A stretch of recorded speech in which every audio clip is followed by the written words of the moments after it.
ఎప్పుడు చేసినా పర్ఫెక్ట్‌గా వచ్చేటట్టుగా రాయలసీమ చేపల పులుసు ఎలా తయారు చేసుకోవాలో ఈ వీడియోలో చూద్దాం. వంట రాని వాళ్ళు కూడా ఈ స్టెప్స్ ఫాలో అవుతూ ఈజీగా చేపల పులుసు తయారు చేసుకోవచ్చు. అందుకోసం ఇక్కడ నేను నీట్‌గా క్లీన్ చేసుకున్న చేపలను 3/4 కేజీ తీసుకున్నాను. ఈ 3/4 కేజీ చేపలకు ఒక నిమ్మకాయ సైజ్ అంత చింతపండు నానబెట్టేసుకోవాలి. ఇక్కడ 10 నిమిషాల పాటు నేను నానబెట్టేసుకుంటున్నాను. ఇప్పుడు శుభ్రం చేసుకున్న చేపల్లో కొద్దిగా పసుపు అలానే ఉప్పు వేసుకొని వీటన్నిటిని కలిసేటట్టుగా కలుపుకొని వీటిని కూడా ఒక 5 నిమిషాల పాటు పక్కన పెట్టేసుకోవాలి. ఇప్పుడు స్టవ్ మీద ఒక పాన్ పెట్టుకొని అందులో 5 నుంచి 6 లవంగాలు, 2 ఇంచ్ చెక్క, ఒక యాలుక్కాయ వేసుకోవాలి.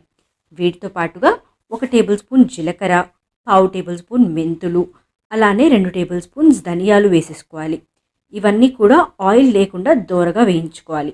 ఇలా వేయించుకొని చల్లార్చుకున్న తర్వాత వీటిని ఒక మిక్సీ జార్లో వేసుకొని పౌడర్ చేసుకోవాలి. ఇప్పుడు అదే ప్యాన్లో 2 టేబుల్ స్పూన్స్ బియ్యం వేసుకొని వీటిని కూడా కలర్ చేంజ్ అయ్యేంత వరకు వేయించుకోవాలి. ఇలా వేయించుకున్న తర్వాత ఇవి చల్లారిన తర్వాత ఇందాక మనం పౌడర్ చేసుకున్నాం కదా, ఆ మసాలాలో ఈ బియ్యం కూడా వేసేసుకొని మెత్తటి పౌడర్లా మిక్సీ పట్టేసుకోవాలి. ఈ మసాలా పౌడర్ని పక్కన పెట్టేసుకోవాలి. 10 నిమిషాల తర్వాత నానబెట్టుకున్న చింతపండుని బాగా పిసుక్కొని దాని గుజ్జు తీసేసుకొని ఆ గుజ్జును కూడా పక్కన పెట్టేసుకోవాలి. ఇప్పుడు స్టవ్ మీద ఒక కడాయి పెట్టుకొని అందులో 5 నుంచి 6 టేబుల్ స్పూన్స్ నూనె వేడి చేసుకోవాలి. అందులో సన్నగా కట్ చేసుకున్న ఉల్లిపాయలు, నిలువుగా కట్ చేసుకున్న పచ్చిమిర్చి, అలానే ఒక రెమ్మ కరివేపాకు వేసుకోవాలి. ఇవన్నిటిని బాగా వేయించుకోవాలి. ఉల్లిపాయలు బాగా వేగిన తర్వాత అందులో అల్లం వెల్లుల్లి పేస్ట్ 1 టేబుల్ స్పూన్ వేసుకొని ఈ అల్లం వెల్లుల్లి పేస్ట్ పచ్చివాసన పోయేంత వరకు వేయించుకోవాలి. అల్లం వెల్లుల్లి పేస్ట్ పచ్చివాసన పోయిన తర్వాత అందులో కొద్దిగా పసుపు, 1 టేబుల్ స్పూన్ కారం, చింతపండు గుజ్జు ఉంది కదా, అది కూడా వేసేసుకోవాలి. వాటితో పాటుగా రుచికి తగినంత ఉప్పు వేసేసుకొని ఒకసారి కలుపుకొని 2 నుంచి 3 గ్లాసులు నీళ్లు వేసేసుకొని బాగా కలుపుకోవాలి. ఇప్పుడు ఇందులో ఉప్పు, పులుపు, కారం కరెక్ట్గా సరిపోయిందో లేదో చూసుకోవాలి. ఈ స్టెప్ చాలా ఇంపార్టెంట్.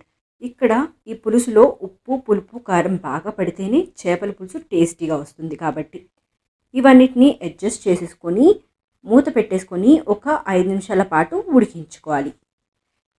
ఇప్పుడు స్టవ్ మీద ఒక ప్యాన్ పెట్టుకొని అందులో ఫ్రై చేసుకోవడానికి సరిపోయే నూనె హీట్ చేసుకొని ఇలా హీట్ అయిన తర్వాత పసుపు, ఉప్పు కలిపి పెట్టుకున్న చేప ముక్కల్ని వేసుకొని ఈ నూనెలో వేయించుకోవాలి. ఈ చేప ముక్కలను మరీ ఎక్కువసేపు కాకుండా కేవలం 1 నిమిషం పాటు వేయించుకుంటే సరిపోతుంది. ఇంతలోపల మన పులుసు అనేది బాగా ఉడికిపోతుంది. ఇలా ఉడికిపోయినప్పుడు అందులో మనం మిక్సీ పట్టుకున్న మసాలా పౌడర్ని వేసేసుకోవాలి. ఇలా వేసుకొని ఒక 2 నిమిషాల పాటు ఉడికించుకోవాలి. ఇలా ఉడికించుకున్న తర్వాత అందులో మనం ఫ్రై చేసుకున్న చేప ముక్కలు కూడా వేసేసుకొని ఒకసారి ఈ చేప ముక్కలను పులుసుతో బాగా కలుపుకొని ఒక 5 నిమిషాల పాటు మూత పెట్టుకొని ఉడికించుకోవాలి. ఇలా ఉడికించుకున్న తర్వాత దానిపైన కొత్తిమీర చల్లుకొని స్టవ్ ఆఫ్ చేసుకొని సర్వ్ చేసుకుంటే ఎంతో టేస్టీగా ఉండే రాయలసీమ స్టైల్ చేపల పులుసు రెడీ అయిపోయినట్లే. ఈ చేపల పులుసు తినడానికి చాలా రుచిగా ఉంటుంది. ఒకసారి మీరు ట్రై చేయండి.